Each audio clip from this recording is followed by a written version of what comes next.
I was often asked, what's the difference for LGBT caregivers? And I would always respond, well, not much really, because we all just want to be able to care for our loved ones as best as we can. But I'm not naive, as there was some differences for same-sex couples dealing with the medical and legal system, especially before marriage equality became the law of the land. But when it comes to caregiving and caregivers, that was beside the point.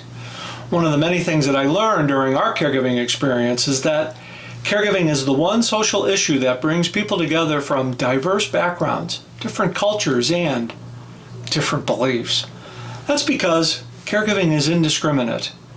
Caregiving is in every boardroom. Caregiving is in every neighborhood. Caregiving binds people together from diverse backgrounds because everyone just wants to care for their loved one as best as they can.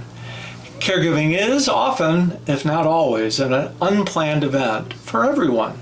An unfortunate accident, an untimely diagnosis, and suddenly you're thrust into an unfamiliar role, but you do it out of love, care, and commitment. I have yet to meet anyone with caregiving on their bucket list of things to do in life. However, I've learned along the way that some people feel like they are caregivers by default. I've also learned along the way that some people have chosen to be caregivers through marriage. I certainly respect that.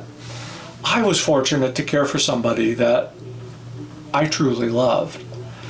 Every caregiver, no matter their race, sexual orientation, economic status, or cultural background, craves three important components that makes their caregiving journey just a tad bit easier: validation, resources, and respite.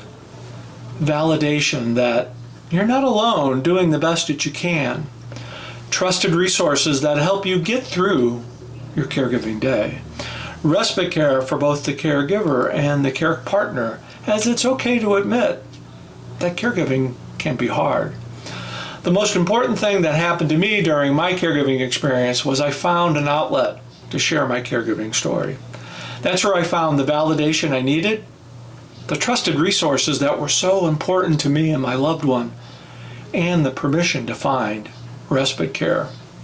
As you feel comfortable, find an outlet to share your story, as that's where you'll find the validation you seek, the trusted resources you need, and the respite care that will re-energize you. The best information and trusted referrals come from one caregiver to another. That's because there are no strangers when it comes to caregiving.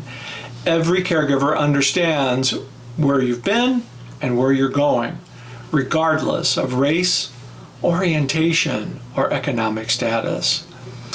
That's because it's through story sharing where diversity meets the road to collaborate on a common cause. And our common cause is to support caregivers before, during, and after caregiving has ended.